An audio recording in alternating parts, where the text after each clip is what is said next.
Alright, this is number 108. Looks like a leopard in a car. You just have to imagine the car. And number 109.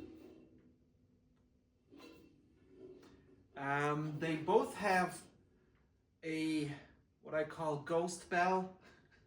So I made the bells on top of each other together. This is why this is very dull on this side, and I left it as is and normally hammered, or you can see the hammer marks on the bottom. And this the other way around. This is like your normal hand-formed bell on top, but dull and ghost-like on the bottom. This one is a little, they're both ridiculously thin. Both are 22 inch. This is 2165, and this is 2109 grams, so ridiculously light. I didn't even know if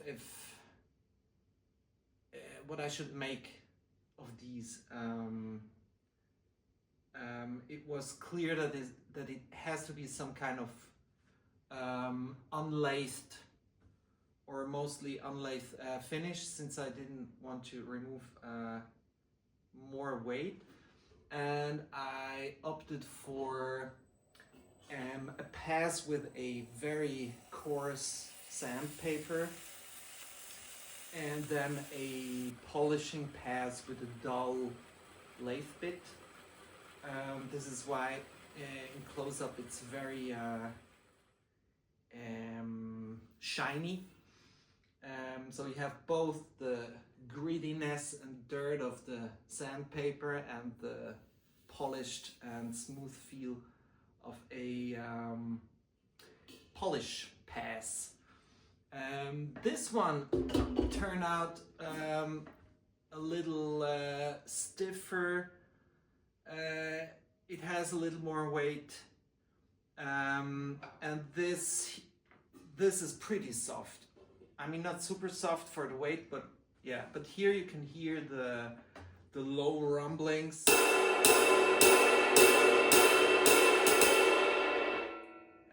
It's still playable and maybe even rideable to some degree.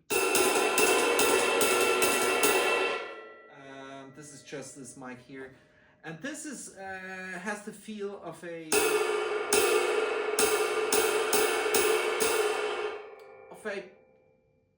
pretty solid ride, maybe even.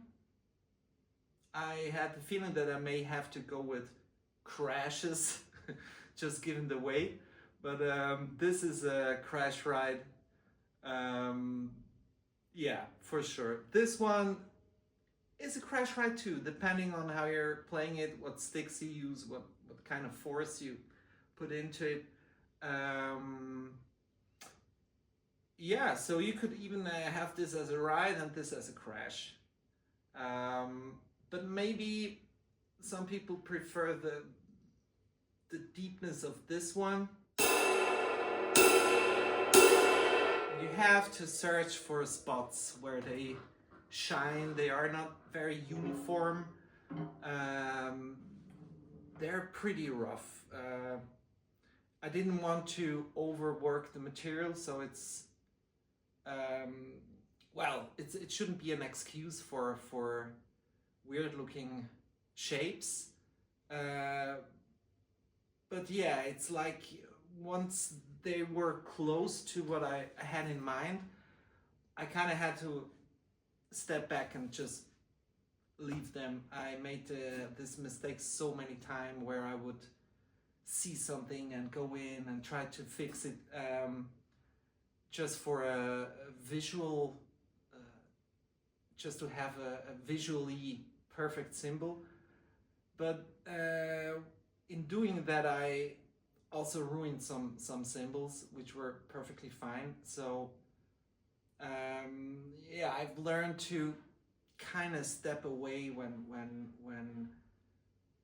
I start to work and when they start to have their place.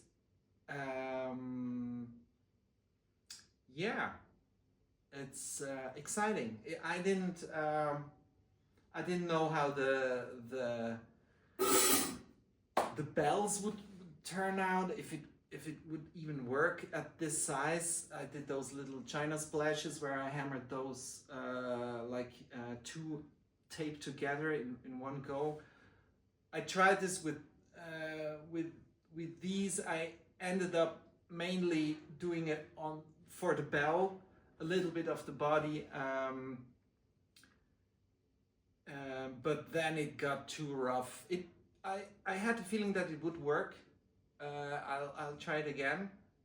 It's just too fun and weird. This has less crazy deformation work. I use flatter hammers on this one and a little rougher or pointier hammer on this one. So they're not the same. They're the same size, the same weight initially, or close, but they're different. I like the bells. They are very low on both.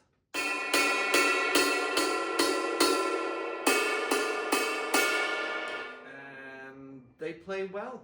And I thought I'd show you this early state. I didn't do a lot of hammering today, but I did some hammering, and then the surface treatment. So these cymbals are still young, so they will open up a little bit more, but not a lot.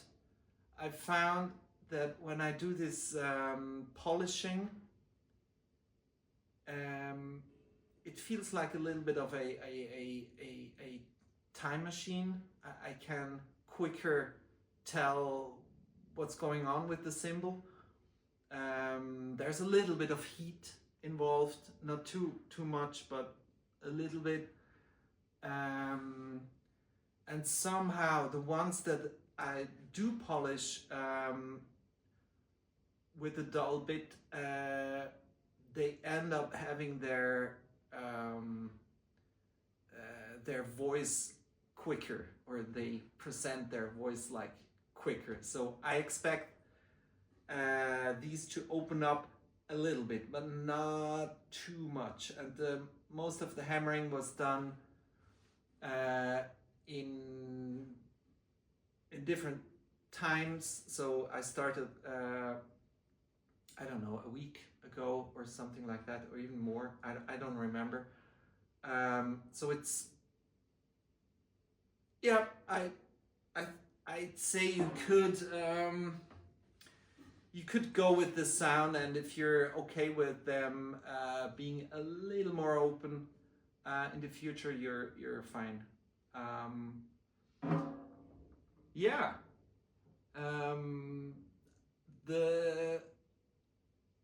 The sanding and the polishing pass I did first on the bottom and then the top, but I flipped the cymbal, which gives the cymbal a little more strength, and then when it's done you pop it back, especially with light cymbals like these big cymbals. There is no real harm in doing this, and I think I needed this extra little I don't know, this extra little stiffness, so they hold up pretty well.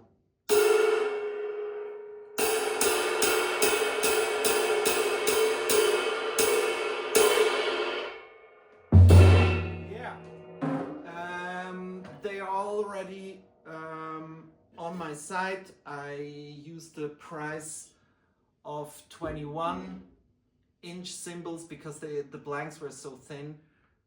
I just wanted to show you those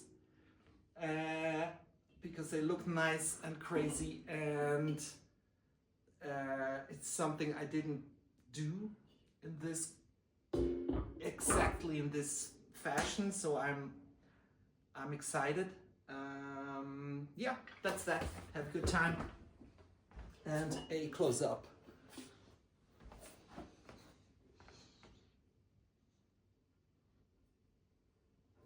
You can see a little bit of the sandpaper maybe. Those are not real lathe grooves, it's just looking weird in the light. And this has the dull bell here, and the other one has it here. Crazy. All right, bye.